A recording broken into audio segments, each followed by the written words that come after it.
Hello, I'm Paul Beckwith, and I'm going to talk about a very interesting concept, which is to relate the tons of carbon emitted now with deaths, of future deaths, whether it be of people that haven't yet been born or whether it be of young people today that die in the future, near to midterm, even long term, due to abrupt climate system change. So there's some very interesting work that's come out recently, and it examines that very thing. It looks at the predicted number of premature deaths as the climate continues to warm, and it comes up with numbers like for every 0.1 degrees Celsius rise in temperature above what we have today, that leads to an additional 100 million deaths globally. So 1 degree Celsius rise from today leads to about 1 billion deaths. And then you can equate that to the amount of carbon emitted. And basically for every 1,000 tons of carbon emissions today, that's carbon, not CO2, carbon, that leads to 1 death in the future. So let's have a look at the numbers. Let's have a look at this in detail, because if we can establish those sort of equivalencies, then when a new coal plant is built, or when a person takes 10 flights, a certain distance, we can basically equate that to deaths in the future. And once these numbers are established scientifically, you could argue that people willingly burning carbon are killing people. You don't know who you're killing, it's not really premeditated, but it's going to happen, so you could argue that it's manslaughter. Okay, so this is a very interesting way, very important way probably, of looking at carbon emissions and climate change, taking it out of the abstract and putting it into the number of people that you're actually killing in the future.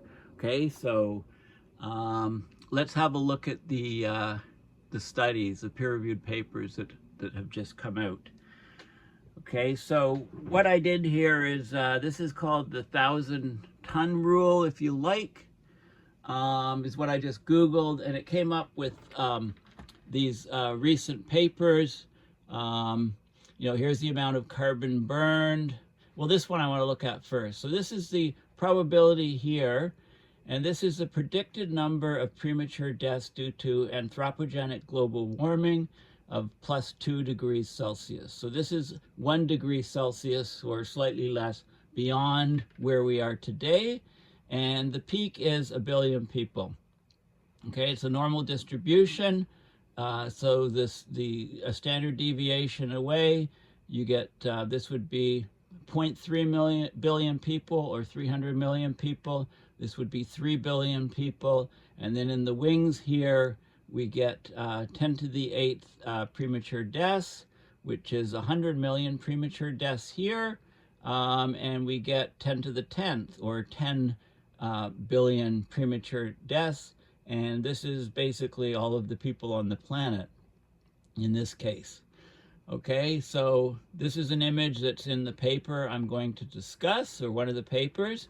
Here's another image in here, which is the amount of carbon burned in okay, so it's in this paper. I'll get to that then. I don't want to do it just yet, but let's go back. Let's get rid of this. Okay, there's also images here connecting. So these are some of the articles. 1 billion people could die. Climate change could result in the death of 1 billion people. Here it is, that this is the amount of carbon burned in trillion tons. Okay, so, and this would be the deaths in billions. So basically, with 1 trillion tons burned, we could kill 1 billion people. Okay, if we ended up burning 2 trillion tons, it would be over 3 billion people. There's about 5 billion tons of carbon in the ground. So if we burned all of that carbon, it basically kills 10 billion people, which is the entire planet. We're at 8 billion people right now. Okay, so that graph is in the paper too, and there's lots of different things here which are quite interesting. I'll have a look at, this is interesting. 1 ton of CO2, this is CO2 is equal to a 500 cubic meter hot air balloon in terms of volume. Now remember the distinction between a ton of carbon and a ton of CO2. They're quite different things because this is of the molecule, right? They're different by a factor of 3.7. And I'll explain that when I need to in the paper. Okay, so on Twitter, or X rather, I reposted this this article. So basically, you can't defy the laws of physics. The continuing warming represents total extinction, and not just humans, but most life on the planet. Scientists warn 1 billion people on track to die from climate change. So this has hit the news in the last few days. It's a Science Alert article. So let's have a look at that article. Okay, so it just came out August 30th, 2023. So the fossil fuels that humanity burns today will be a death sentence for many lives tomorrow.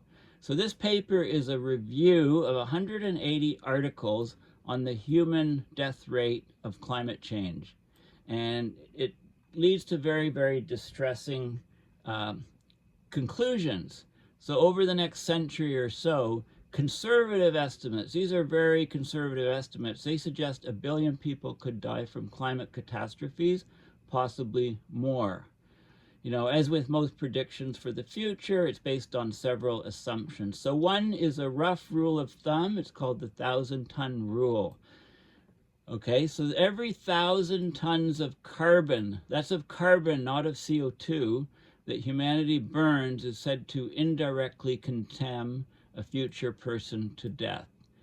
If the world reaches temperatures 2 degrees, I should say when the world reaches temperatures 2 degrees Celsius above the average global pre-industrial temperature, which we're on track to do in the coming decades, that's a lot of lives lost. For every 0.1 degree Celsius degree of warming from now on, the world could suffer roughly 100 million deaths.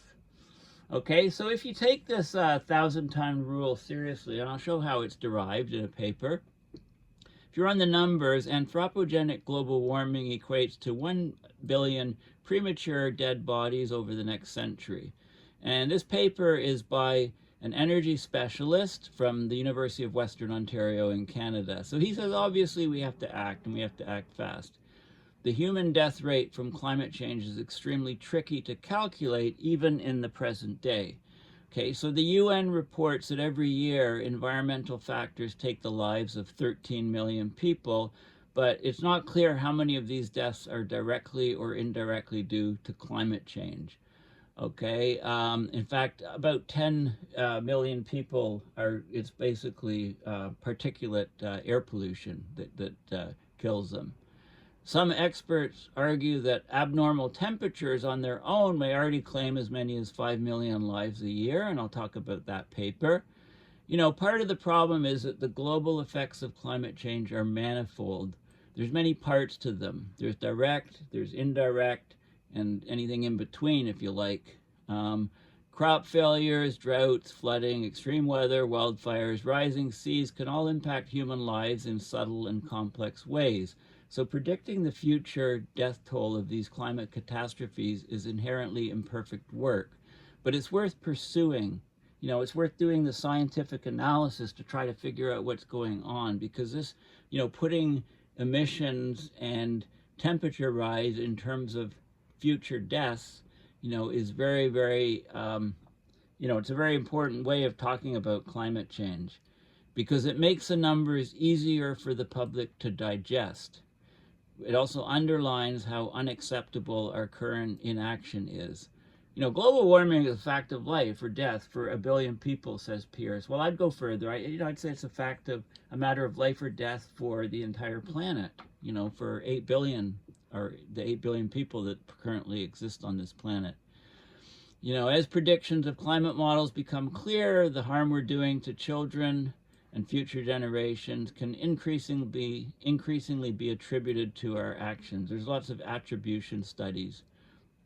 Okay, so here's an example. If you apply the 1,000-ton rule to the Adani Carmichael coal mine in Australia, and this coal mine is new coal mine. It's set to become the largest coal mine ever anywhere on the planet.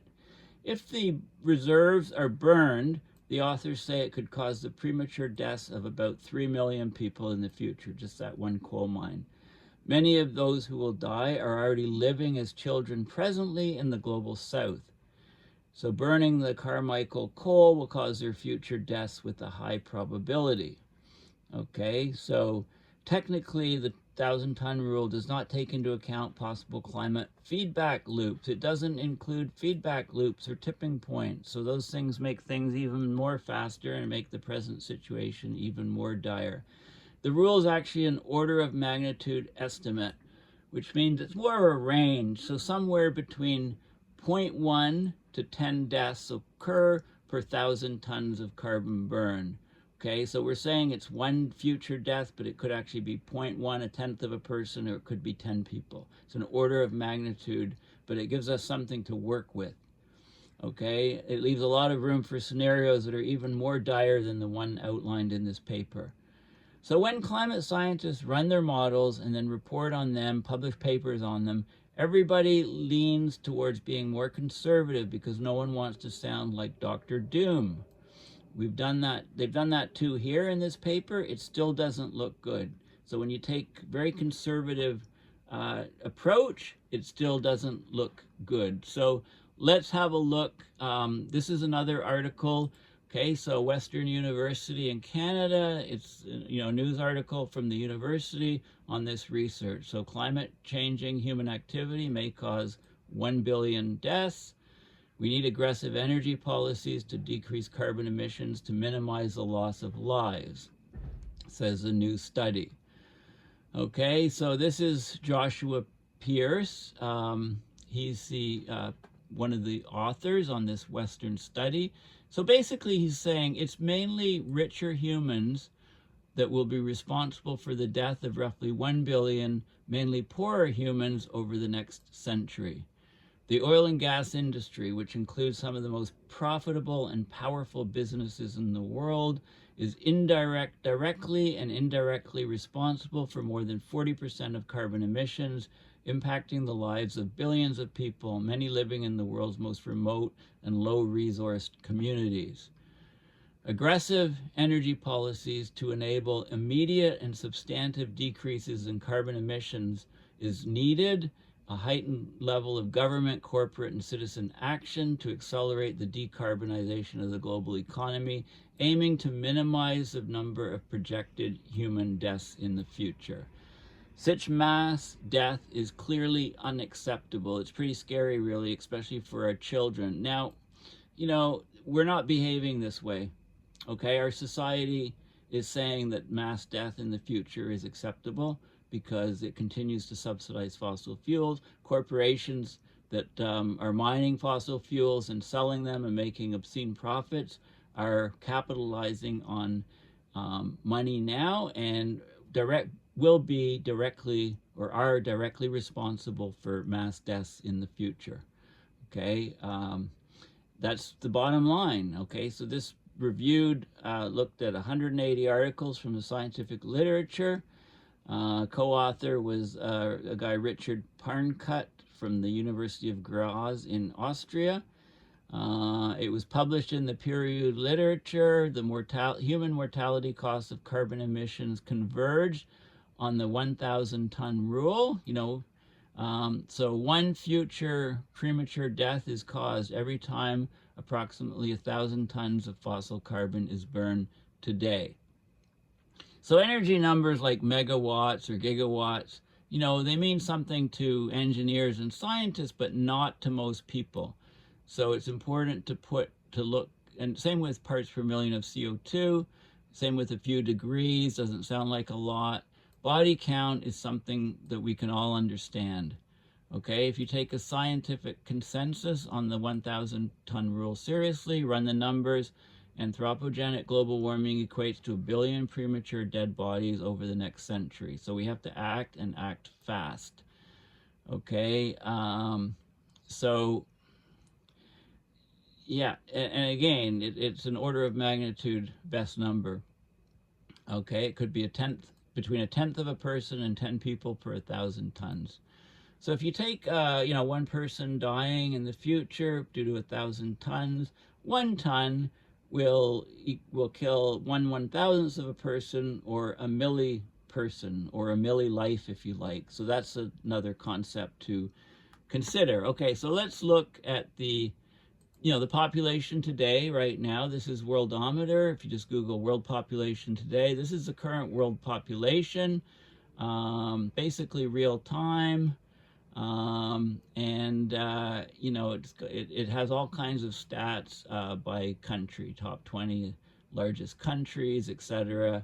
Where we're projecting the population to go as we move forward, 9 or 10 billion by 2100. Okay, that's like 10 billion, 2090. Okay, so exponential growth. It's a great site, so have a look at that. So basically 1 billion deaths, that would be, within the next century. That's about 10% of the global population projected at that time. Now the Carmichael coal mine, you can have a look here. This is the Wikipedia page on it. It's in Queensland, Australia. Produced its first shipment of coal in December 2021, just a few years ago. It's drawn a lot of opposition, of course, but it's still gone ahead. No opposition has halted it. The mine was initially going to produce 60 million tons of coal per year, but now it's, that's been downsized. It's 10 million tons per year. The quality of the coal isn't superb. Here's where it is in Australia, and so on. So you can get lots of information on that.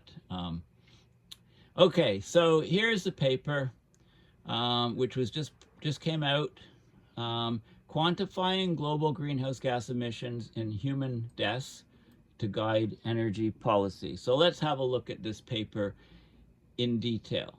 And then after this paper, I'm going to look at another paper, which is about the human cost. It's the prediction and information on the 1,000 ton rule, how that came about. Okay, so let's have a look at this new paper. Okay, when we want to quantify future harms from carbon emissions and set appropriate energy policies, the most important metric is the number of human deaths caused by climate change, right? So we need to estimate accurately future human death tolls from climate change relevant at any scale or location, and we need to look at the implications for today's energy policy. So several studies have converged and are consistent with the 1,000-ton rule. So a future person is killed every time 1,000 tons of fossil carbon are burned. That's carbon, it's not CO2. If warming reaches or exceeds 2 degrees Celsius this century, well, in the next couple decades probably, mainly richer humans will be responsible for killing roughly 1 billion mainly poorer humans through anthropogenic global warming, which is comparable with involuntary or negligent manslaughter. On this basis, relatively aggressive energy policies are summarized that would enable immediate and substantive decreases in carbon emissions, so saving many future lives. So right now, with our obsession on fossil fuels, we're essentially sacrificing human lives in the future. And you can show this scientifically. Okay, so this is, it's well worth reading this paper. It's open source. I'll talk about some of the things here. Like this is really hard hitting, so I think I'll talk about that. Every time I mouse over a number, it gives a reference, and you can click on the reference. It's also, in the bibliography at the end. So that's why these things keep popping up. So despite repeated and ever more serious warnings, global greenhouse gas emissions and CO2 concentrations in the atmosphere continue to increase as fossil fuel combustion increases. Anthropogenic global climate destabilization is occurring, and it has potentially irreversible negative repercussions for global environment and the social and economic welfare of humanity. Yet despite these well-known facts, there's been a reluctance to apply aggressive energy policies to eliminate fossil fuel combustion. And the reasons are both political, involving conflicting interests, and psychological, involving abstractions that may not be directly perceptible.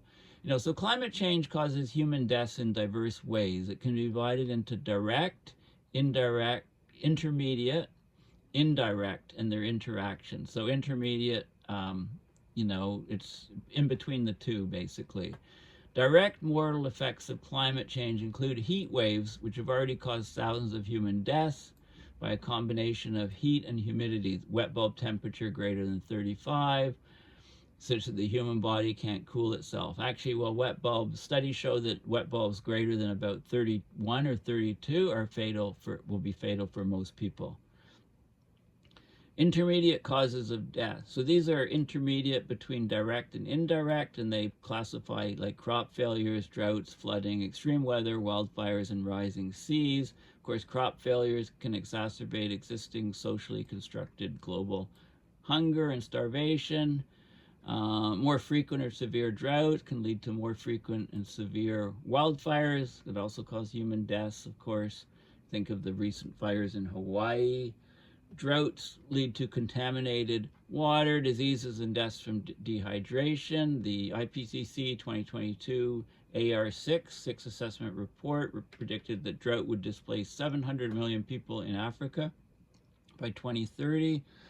Climate change can cause flooding and destruction of property and crops, driving hunger and disease, rise sea level, and the resultant submersion of low-lying coastlines, shoreline erosion, saltwater intrusion, storm damage, exacerbated flood risk. Okay, these dangers are life-threatening to billions of people in coastal cities who face the prospect of forced migration. And of course, the extreme weather events like hurricanes directly kill and cause damage worth billions of dollars. Extreme weather events kill in many ways, like electric grid failures, power outages that reduce access to electric-powered medical care.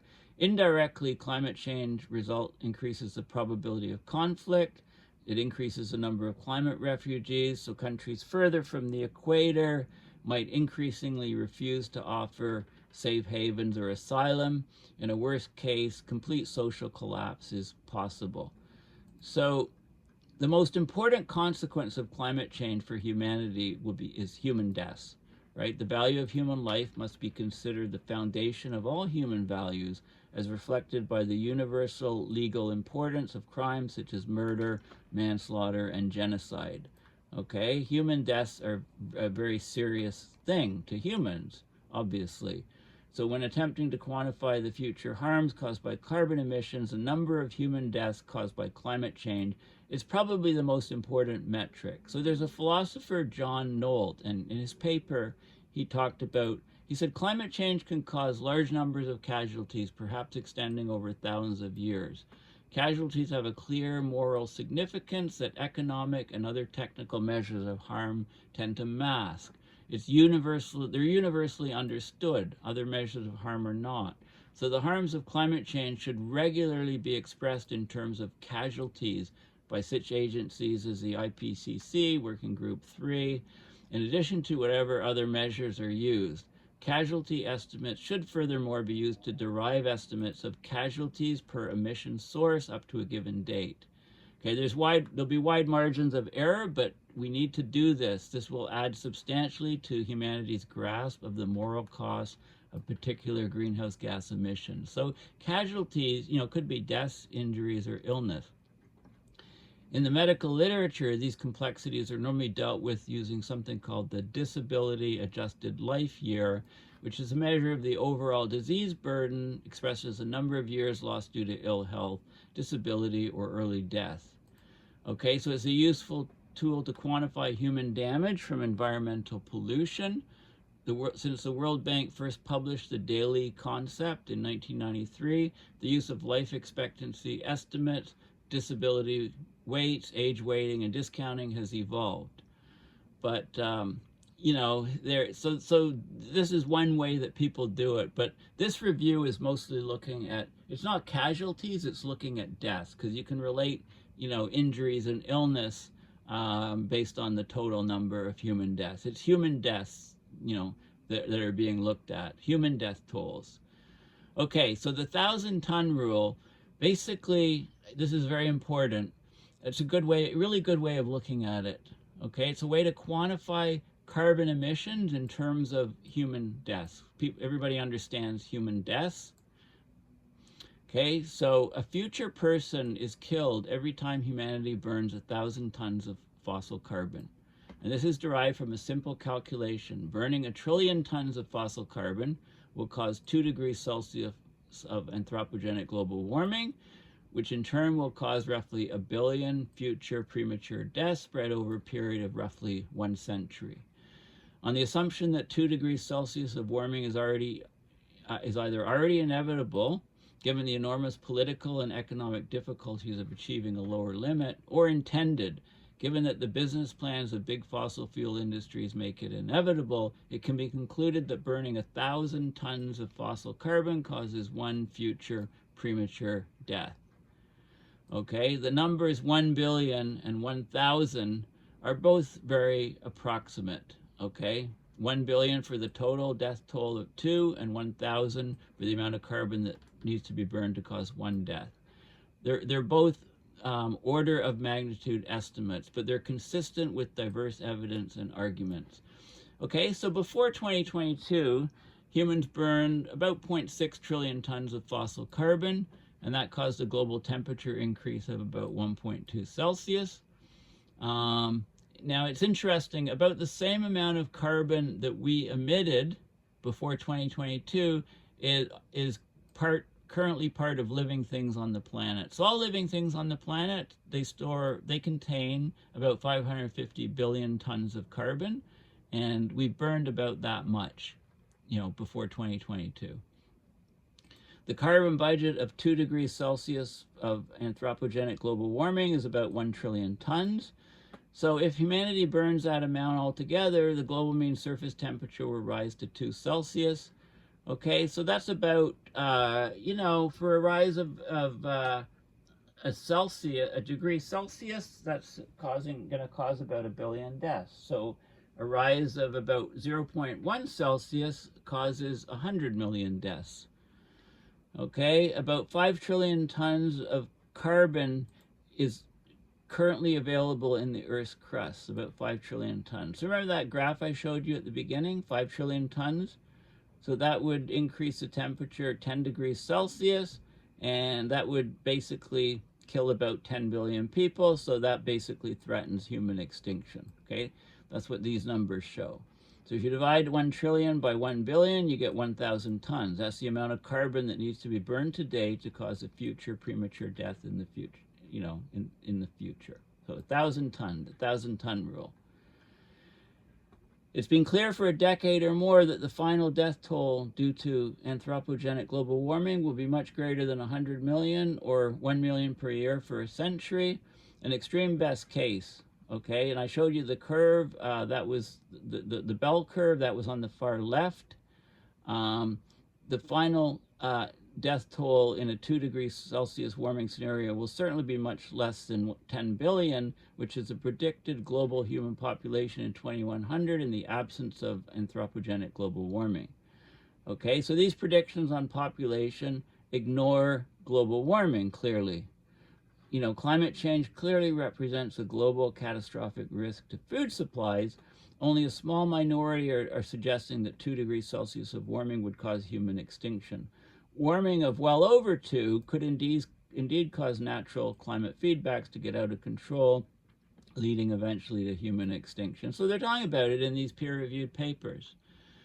Between the two extremes, it's more likely than 300 million in the likely best case of deaths, less than 3 billion in the likely worst case will die as a result of anthropogenic global warming of 2 Celsius. Okay, so, and this prediction is consistent with predictions summarized by the World Health Organization.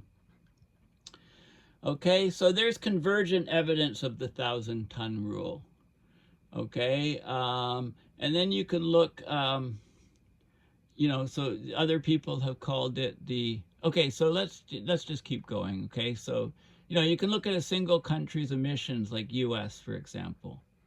Okay, the 1,000-ton rule is consistent with 2 such independent studies from different academic disciplines. So from philosophy and economic studies, you get that 1,000-ton rule as well. So an American philosopher, John Knoll, concluded that the carbon emissions of the average American are causing the death or suffering of 1 or 2 future people. Because the average American, in the course of a lifetime, causes by her or his personal choices or participation in regular social structure 1840 metric tons of CO2. You need to divide by 3.7, and that gives you 500 tons of carbon. So according to the 1,000-ton rule, those emissions are enough to kill half of a future person. Okay, so 2 Americans will basically kill 1 future person with their carbon emissions. Okay, so we can talk about the mortality cost of carbon. That was done in another paper by an economic model. And that was only looking at deaths due to extreme heat from wet bulb temperature exceeding skin temperature. But there's many other causes from anthropogenic global warming, infectious disease, civil and interstate war, food supply and flooding, but they're hard to quantify. Okay, so the estimate of The Economist was consistent with the 1,000-ton rule. 1 future person dies whenever roughly 1,000 tons of carbon are emitted, and that's equivalent to 3,700 tons of CO2. Okay, because the 1,000 tons of carbon is just counting this, the carbon.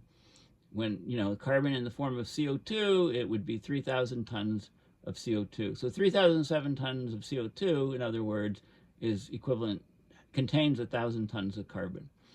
And that will kill 1 future person.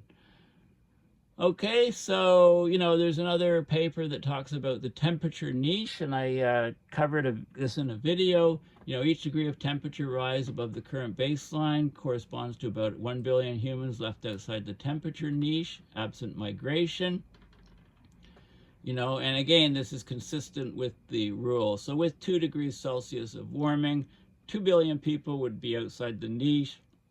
If half of them died, that would be about 1 billion people dying. Okay, so, you know, and ecologists have shown that a species faces extinction if it leaves its ecological niche. But that doesn't apply to humans with access to energy reserves, which gives them air conditioning, for example. Okay, but that's as long as the power's on. So you can look at the marginal carbon emissions related deaths. There's an interesting concept called the milli-life. Okay, so using the 1,000-ton rule, if 1,000 tons of carbon kills 1 future person, then 1 ton would kill 1/1,000th of a person, 1/1,000th of a life, or a milli-life. So that's all that concept is a milli-life is defined as a measure of intrinsic value that's equivalent to 1/1000th of the value of a human life. A milli-life is roughly the same as a month in the richest countries, assuming an 80-year lifespan. It's closer to half a month in the poorest countries, in which the lifespan is closer to 40 years. Okay, so if you talk about the milli-life that your personal emissions cause a reduction of, you can equate that to months of people and to years of people, to reduction of lifespan of people. Okay, so an example in Canada. Canada has some of the highest yearly carbon emissions per capita in the world at about 19 tons of CO2. 19 tons of CO2 would be 5 tons of carbon per person. Roughly 5 millilives are sacrificed by an average person in Canada every year. As the average Canadian lives to be about 80, he or she sacrifices about 400 millilives, or 0.4 of a human life, in the course of your lifetime, in exchange for a carbon-intensive lifestyle. Okay, Canada, yeah, and they go talk about GDP and stuff, and you know the places that get the most harm are, of course, the global south. Okay, so you know, and you can look at this concept of milli-life in great detail, and you can apply it to the Adani Carmichael coal mine. Okay, so it's currently under construction to improve the amount of coal, but it's been producing coal since 2021. The biggest coal mine ever in the world. Reserves are up to 4 billion tons of coal, or 3 billion tons of carbon. Okay, so the coal, 4 billion tons of coal, the carbon content in coal is about 75% to get the 3 billion tons. And if you burned all that, the 1,000-ton rule says it would cause the death of 3 million future people. Okay, given the 1,000-ton rule is only an order of magnitude estimate, the number of caused deaths will lie somewhere between 1 million and 10 million from this coal mine.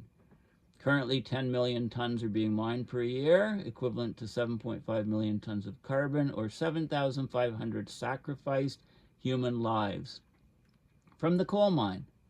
Many of those who will die are already living as children in the global south. Burning Carmichael coal will cause their future deaths with a high probability. Okay, so, you know, should we really have, you know, authors have talked about a corporate death penalty, which would be judicial dissolution of a corporation by the government. We need to look at this for fossil fuel companies. It would rein in companies that do harm to people. So in the paper, they looked at, Pierce considered quantitative data for industry-wide penalties of that kind in the case of non-carbon air pollution deaths from the U.S. coal mining industry. The U.S. consumed about 546 million tons of coal in 2021. That's about 400,000 future deaths, according to the 1,000-ton rule. As the worst lignite coal is only 65% carbon, so this is low carbon coal. The best anthracite, the early black coal chunks, is 92% carbon. And a short ton, you have to, is 900 kilograms. The 1,000-ton rule applies to a metric ton, which is 1,000 kilograms. So under which circumstances might a government ban or outlaw an entire corporation or industry considered a legal entity or person? So for example, under what circumstance might the government ban the entire global coal industry? Okay, so the Universal Declaration of Human Rights suggests how this question might be answered. Okay, so everybody has a right to life, okay, according to the Universal Declaration of Human Rights. The right to life is the primary right because it's necessary to be alive to enjoy any other right, such as the right to work. Number two, everyone has the right to work. Corporations promote this right if they offer employment. Corporations are human inventions created by law to benefit humanity. The law should only give corporations the right to exist if they're beneficial to humanity. In the simplest case, a corporation can be viewed as good if it creates profit and jobs which benefit humans, but not if the operation of the business infringes the universal human right to life.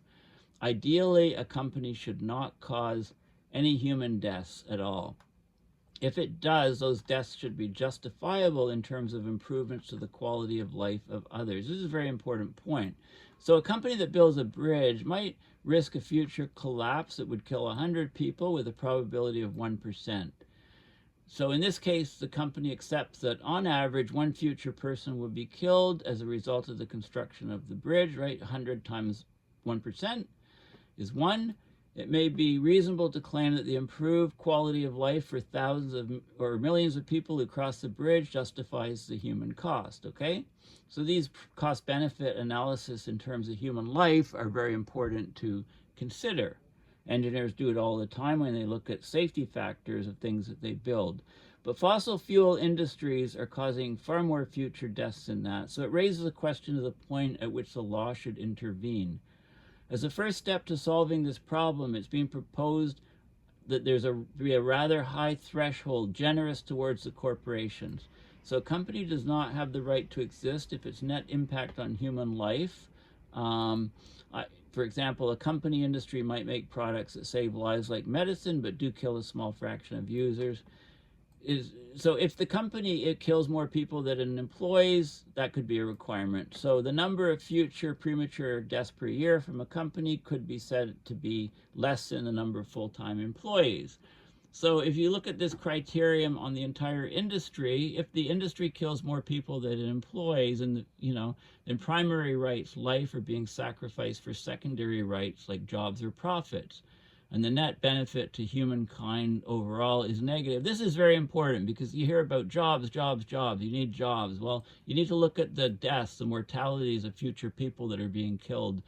And that's a big part of the equation that is never looked at. So if an industry can't satisfy this equation, it should be closed down by the government. So look at coal. It's primarily burned for electrical generation.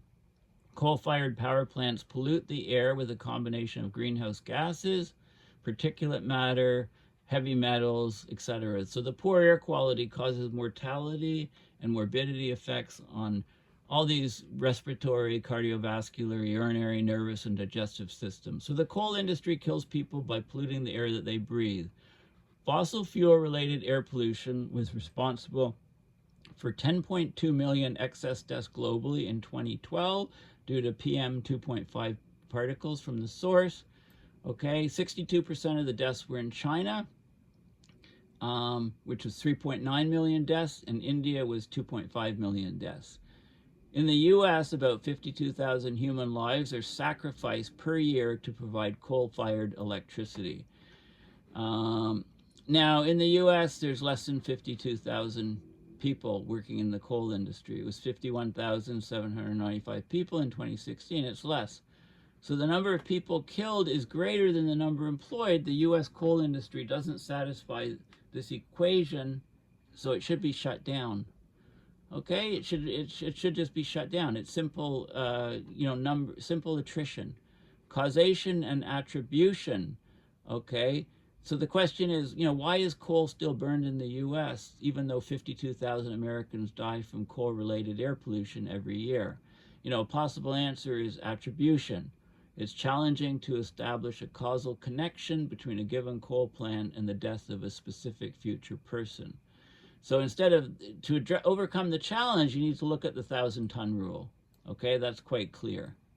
It assigns responsibility in proportion to the amount of carbon burned. So if a company burns twice as much carbon as another, it kills twice as many future people. So you need the marginal death rate from future effects of global warming that are attributable to burning coal is twice as high. Okay, the 1,000-ton rule makes that proportionality specific. If the total number of deaths from climate change is known and the carbon emissions are known, the attribution is prorated in the same way as climate liability. So clearly, if a billion people are going to die prematurely due to anthropogenic global warming, those deaths should be prevented. Well, they should be, yeah, but we don't, our present day society has said no, future lives are not important at all. It discounts any value of future lives. It's the only way you can explain present day human action on, the climate catastrophe that is unfolding. If you ask this question to people from all walks of life, to leaders of diverse countries, the answer would always be the same, that, we should prevent future, the death of, of people in the future. There's universal agreement that preventing deaths is better than regretting them afterward. Okay? Yeah, we're sorry, thoughts and prayers to those billion people. Do we want to be like that? Or do we want to prevent these deaths? Right? There should be universal agreement that humanity must immediately stop the killing of every individual future person by immediately stopping the burning of every individual kiloton of carbon. Okay? We're killing future people, a billion of them, at least. Okay? Those still profiting from emitting carbon might reasonably object that the chain of cause and effect between a carbon polluter's action and a future resultant death is complex. How can polluters be sure that they are the cause of a given future death? Well, you have a similar legal question might be asked if a gunman points a gun at a victim and pulls the trigger with the intention of killing them. The attempt may fail, right? The gun might be faulty, it might not be loaded, the gunman might miss the target might move, target might be injured but not killed, or the police might arrive, causing the gunman to flee. The gunman is nevertheless guilty of murder or manslaughter if two conditions are satisfied. The intent to kill can be demonstrated and the victim dies as a result of the murder attempt. So look at the fossil fuel industry leaders. They know from media reports, even without reading this article or other relevant academic literature, that their emissions today will probably kill future people. This is true even if they do not intend to kill those people, but are merely being negligent while maximizing their profits, while providing a public service in the energy marketplace. So that chain of cause and effect is complex and can be interrupted in ways that are beyond the control of the industry. The industry's leadership is nevertheless guilty if it can be demonstrated that they were informed in advance about the deadly consequences of their actions, or they might reasonably have deduced those consequences themselves on the basis of publicly available information. So make no mistake, fossil fuel executives are killing many, many people, many future people. You know, they don't know which ones in particular they're killing, although they do know most of them are in the global south and in third world countries, and they're poor, have no access to air conditioning, etc., etc. Okay, so, you know, what can we do? Well, we have to ban advertising for fossil fuels, which just as advertisements for tobacco and cigarettes were banned. In general, advertising should be banned if it encourages deadly habits such as flying and addictions, given the similarities between fossil fuel use and addiction. Deliberately misleading or greenwashing advertisement. You know, consumers should be warned about the consequences of excessive or preventable fossil fuel use. So airline flight tickets, they could have a warning label, you know, whereas smoking a cigarette takes 10 minutes off your life, an intercontinental return flight takes 13 days off the life of a future person. Better still, the number of lost days for the specific flight in question could be calculated. That raises another interesting issue. Whoever willfully causes 1,000 tons of carbon to be burned, knowing the consequences in advance but doing it all the same, is guilty of killing a future person. Since it can be presumed there's no motive or intent to kill, that's not murder in the legal sense. If a polluter causes future deaths, they are guilty of manslaughter. Thus, measuring carbon emissions in human lives not only makes the numbers easier to understand, it clarifies what the priorities should be on the policy front, as allowing a policy to cause manslaughter is intuitively unacceptable. One approach to rectifying this problem involves carbon emission liability. Emissions bottlenecks have been recommended as liability targets to strategically reduce the greatest amount of carbon emissions. So there could also be forfeiture laws, like taking the profits of, okay, so this is interesting because, you know, these forfeiture laws called asset seizure to manslaughter caused by a anthropogenic global warming could be done. These laws enable the confiscation of assets by the US government as a type of criminal justice financial obligation that applies to the proceeds of crime. So if criminals profit from the results of unlawful activity, the profits assets are confiscated. It's not only a law in the US, but it's in place throughout the world. So, you know, in Canada, it's part of the criminal code. There's a national forfeiture regime for property arising from the commission of indictable offenses. And in the US, it's often called the Son of Sam laws.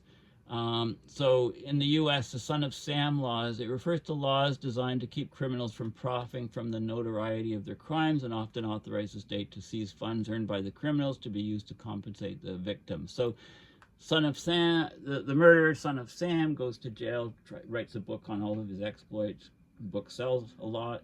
Where does the money? The money is seized and goes to compensate for the victims of the Son of Sam. So that could be done with fossil fuel companies, right? If you applied this logic of asset forfeiture to fossil fuel company investors who profit from carbon emission related manslaughter, taxes could be set on fossil fuel profits, dividends, and capital gains at 100%, and the resultant tax revenue could be used for energy efficiency and renewable energy projects or to help shield the poor from the most severe impacts of anthropogenic global warming.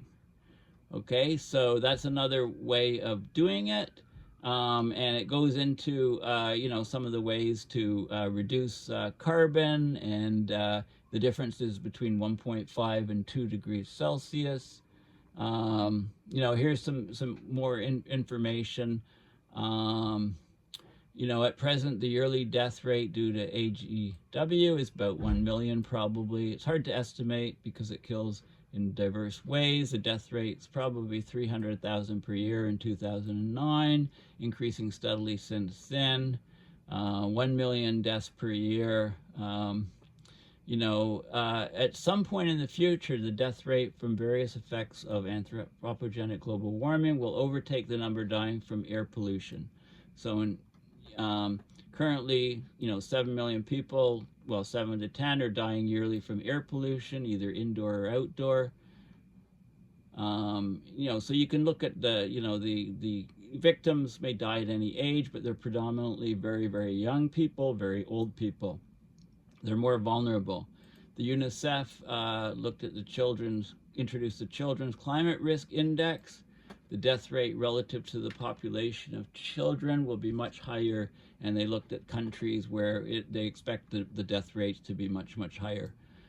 And so they talked about in August 2021, UNICEF warned that over 1 billion children are at extreme risk of the impacts of anthropogenic global warming. And here's the numbers of children expected to die due to various aspects: cyclones, vector-borne diseases, lead pollution, heat waves, water scarcity, air pollution, coastal flooding. Okay, so anyway, the 1 billion deaths at 2 degrees Celsius of warming, that would be about 10% of the projected future world population. CO2 stays in the atmosphere for about a century, so you can look at the additional deaths per year due to anthropogenic global warming, right? And it goes on. It talks about some regional things, like the population of Africa may rise by a factor of 3, from 1.3 billion to roughly 4.2 billion. So how are these people going to survive? It talks about poverty and stuff. So basically, this is the first review. This is a very comprehensive review to analyze a substantial body of literature that enables approximate quantitative estimation of the human cost of carbon emissions measured in lost human lives. The greatest risk to future human life is probably climate change, although biodiversity loss and nuclear war also pose enormous existential risks. It can be concluded from the results of this review that, as a rough rule of thumb, burning 1,000 tons of fossil carbon, which is creating 3,700 tons of CO2, causes one future premature death. Measuring carbon emissions in human lives not only makes the numbers easier to understand for non-experts, but it also clarifies energy policy priorities. It allows allowing a policy to cause manslaughter is intuitively unacceptable. Okay, so there's direct implications of this. It's a very, very important study, and it's have a look at it. Just Google the title, and you can download it or read it, in a PDF format or in this format. Very, very important paper. And I'll just mention A previous paper, this is also referred to, and it talks more about how you get this 1,000-ton rule. So these are the questions. Greenhouse gas emissions are indirectly causing future deaths by multiple mechanisms. For example, reduced food and water supplies will exacerbate hunger, disease, violence, and migration. How will anthropogenic global warming affect global mortality due to poverty around and beyond 2100? How much fossil carbon created from burning fossil fuels corresponds to one future death? What are the psychological, medical, political, and economic implications of that number? Predicted death tolls are crucial for policy formulation, but uncertainty increases with temporal distance from the present, and estimates may be biased. So order of magnitude estimates should refer to the literature from diverse disciplines. The carbon budget for 2 degrees Celsius anthropogenic global warming is about 10 to the 12th tons of carbon, and that will cause 10 to the 9th future premature deaths. So 1 billion future premature deaths, 10% of the projected maximum global population, and that's 1 trillion tons of carbon.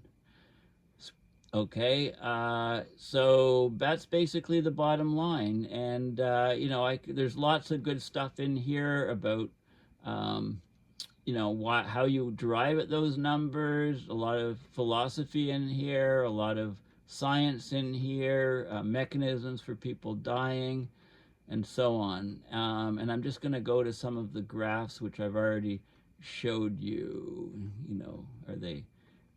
Yeah, here we go. So this is the assumed probability distribution of anthropogenic global warming driven mortality. So at the peak here, this is going to 2 degrees Celsius, which we're going to hit quite soon. 1 billion people dying that's the peak estimate. 300 million here, 3 billion here. And then the minimum here is 100 million, and the maximum is 10 billion, which is 10 billion is that's human extinction, basically, almost. That's most of the human population.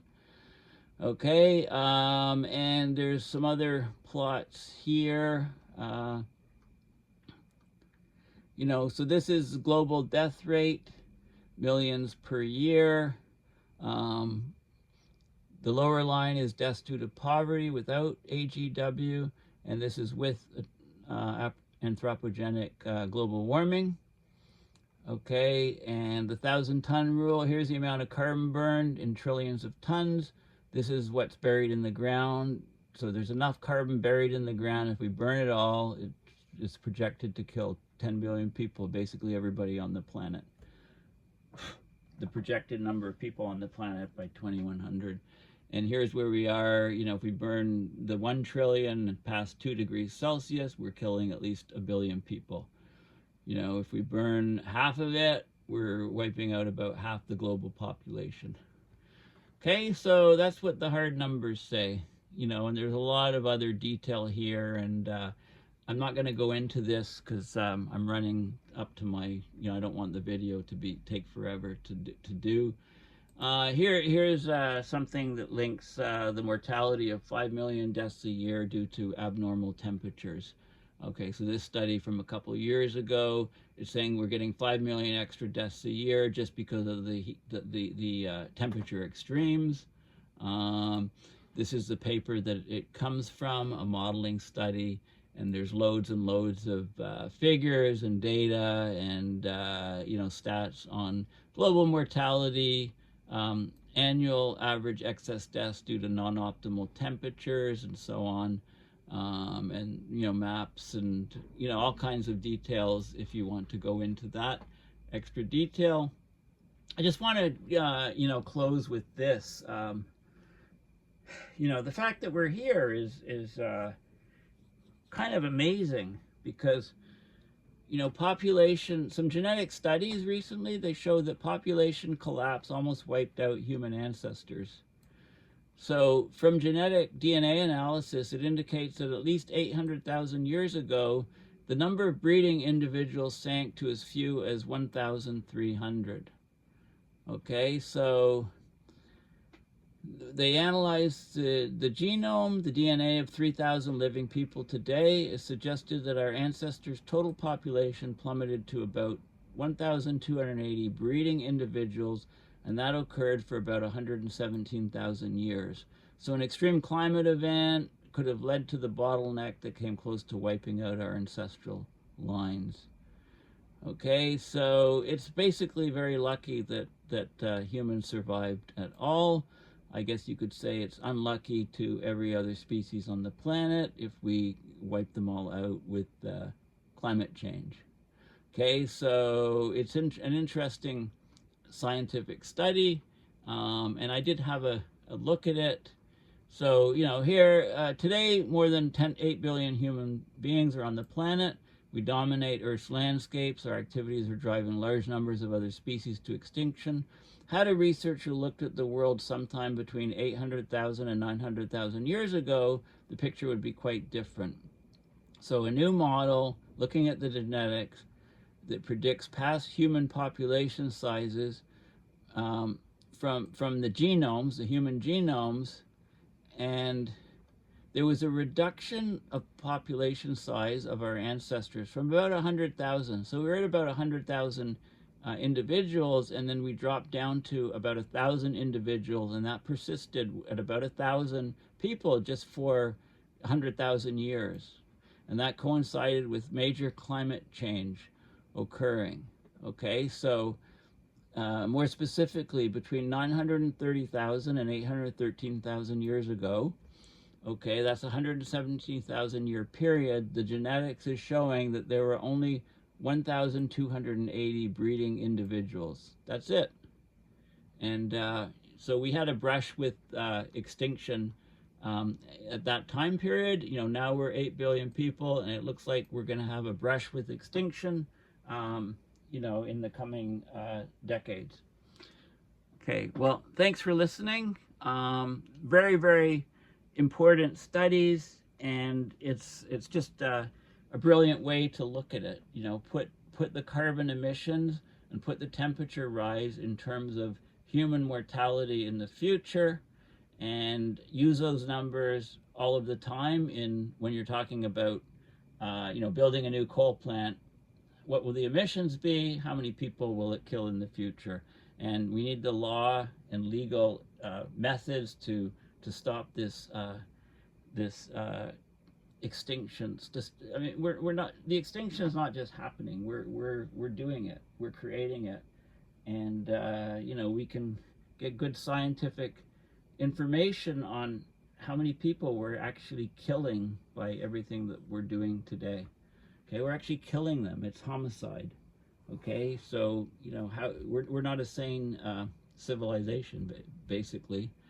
Or we're completely sane. We just don't give a hoot about any human life in the future on this planet.